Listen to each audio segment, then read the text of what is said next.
तो आज हम बात करेंगे टोल लाइक रिसेप्टर्स की, जिन्हें हम TLRs भी कहते हैं। अब अगर हम TLRs की बात करते हैं तो TLR क्लासेस हैं PRR की, that stands for pattern recognition receptors, जो कि पार्ट है इनेट इम्यून सिस्टम का। इनेट इम्यून सिस्टम हमारी बॉडी का फर्स्ट लाइन ऑफ डिफेंस है। कभी भी कोई इन्फेक्शन हो रहा है तो सबसे पहला जो सिस्टम एक्टिवेट हो रहा है, फिर रिस्पॉन्स क्रिएट कर रहा है, दैट इज इनेट इम्यून सिस्टम, और ये नॉन स्पेसिफिक होता है। तो TLRs या फिर PRR बोले तो फिर ये पैथोजेंस के कुछ ऐसे मॉलिक्यूल्स को आइडेंटिफाई करते हैं जो हमारी बॉडी में प्रेजेंट नहीं होता है। जैसे अगर मैं बात करूँ फ्लैजिला की, बैक्टीरिया में जो फ्लैजिला है वो फ्लैजिलिन प्रोटीन से बना रहता है, लेकिन हमारी बॉडी में सीलिया, फ्लैजिला ये सब मैक्रोट्यूब्यूल्स के बने रहते हैं। इसके अलावा बैक्टीरिया की सेल वॉल जो है वो पेप्टिडोग्लाइकन की होती है, जबकि ऐसा कंपोनेंट हमारी मेम्ब्रेन में प्रेजेंट नहीं होता है। तो इन्हीं सब स्ट्रक्चर्स को आइडेंटिफाई करके TLRs या फिर PRR जो है वो एक इम्यून रिस्पॉन्स जनरेट करते हैं।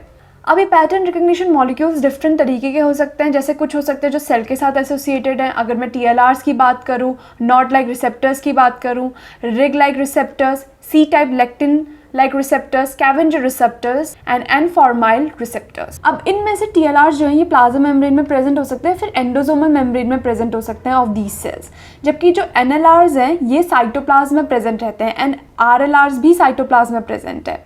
उसके अलावा C type lectin, scavenger receptors and N formyl receptors जो है ये प्लाज्मा मेम्ब्रेन ऑफ फेगोसाइट्स पे प्रेजेंट है। अब हम कुछ ऐसे PRR देखेंगे जो कि सॉल्यूबल होते हैं। पेंट्राक्सिन्स, कलेक्टिन्स, फाइकोलिन्स, कॉम्प्लीमेंट एंड नेचुरल एंटीबॉडीज, ये सॉल्यूबल PRR में आ रहे हैं। अब आप ये सोच रहे होंगे कि नेचुरल एंटीबॉडी जैसे कि IgM इनेट इम्यून सिस्टम में क्या कर रहा है, क्योंकि ये तो अडाप्टिव का पार्ट होता है ना।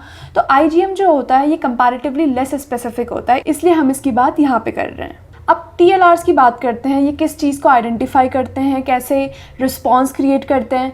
TLRs के बारे में सबसे पहली जो इन्फॉर्मेशन है कि वो हमेशा डाइमर के फॉर्म में प्रेजेंट रहते हैं। अब ये डाइमर या तो होमोडाइमर्स हो सकते हैं या फिर हेट्रोडाइमर्स हो सकते हैं। इसके अलावा TLR प्लाज्मा मेम्ब्रेन में भी प्रेजेंट होते हैं और एंडोसोम की मेम्ब्रेन में भी प्रेजेंट हो सकते हैं।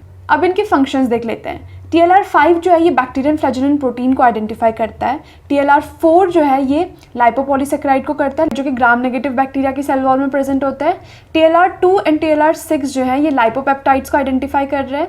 TLR2 अलोन बैक्टीरियल पेप्टिडोग्लाइकन को आइडेंटिफाई कर रहा है और TLR1 और TLR2 एक साथ बैक्टीरियल लाइपोपेप्टाइड्स को आइडेंटिफाई कर रहे हैं। अब बात करते हैं उन TLRs जो कि एंडोसोम की मेम्ब्रेन में प्रेजेंट होते हैं, जैसे कि TLR3, 7, 8 एंड 9। हमें याद होना चाहिए कि कौन से ऐसे TLRs हैं जो कि प्लाज्मा मेम्ब्रेन में प्रेजेंट होते हैं एंड कौन से ऐसे हैं जो कि एंडोसोम की मेम्ब्रेन में प्रेजेंट होते हैं। इसमें से TLR3 जो है वो डबल स्टैंडर्ड RNA को आइडेंटिफाई करता है ऑफ वायरसेस। TLR7 और TLR8 दोनों सिंगल स्टैंडर्ड RNA को पहचान रहे हैं ऑफ वायरसेस एंड TLR9 जो है ये CpG DNA को पहचानता है of viruses, bacteria and fungi. अब देखो, जो भी ये वायरसेस, बैक्टीरिया और फंजाई का DNA होता है उसमें जो CpG DNA है वो मिथाइलेटेड नहीं होता, which is different from our DNA, क्योंकि हमारे DNA में जब भी जहाँ पे CpG आइलैंड्स प्रेजेंट रहते हैं वो मोस्टली मिथाइलेटेड रहते हैं। तो इस चीज़ को TLR9 आइडेंटिफाई कर लेते हैं। इसके अलावा TLR की स्ट्रक्चर की बात करूँ तो यहाँ पे ल्यूसीन रिच हमें मोटिव्स दिखते हैं, ल्यूसीन रिच कंपोनेंट यहाँ पे हमें दिख रहा है। इसके अलावा यहाँ पे एक साइटोप्लाज्मिक डोमेन भी हमें हमेशा दिखता है। तो देखते हैं कि एक बार अगर कोई TLR किसी एंटीजन को आइडेंटिफाई कर ले तो आगे क्या रिस्पॉन्स जनरेट हो रहा है। जैसे यहाँ पे TLR9 है, वो CpG DNA को आइडेंटिफाई कर लेगा। इससे NF-κB जैसे ट्रांसक्रिप्शन फैक्टर्स एक्टिवेट हो जाएंगे और देन वो एक्सप्रेशन के लिए रिस्पॉन्सिबल होंगे ऑफ साइटोकाइनेंस, इंटरल्यूकिन्स, कीमोकाइंस, या फिर IRFs एक्टिवेट हो जाएंगे। वो इंटरफेरॉन अल्फा या बीटा की जीन एक्टिवेट कर देंगे। ये जो है इंटरफेरॉन अल्फा बीटा बनाएंगे और इंटरफेरॉन अल्फा और बीटा जो हैं ये एंटीवायरल प्रोटीन है, तो ये मैसेज पहुंचा देंगे नियर बाई सेल्स को कि वायरस अटैक हो रखा है और इसकी वजह से एक एंटीवायरल स्टेट आ जाएगी। TLR एक इंपॉर्टेंट टॉपिक है और इससे क्वेश्चंस आते हैं कि कौन सा TLR कौन से पार्ट को आइडेंटिफाई कर रहा है, तो इसे रिवाइज करना मत भूलना।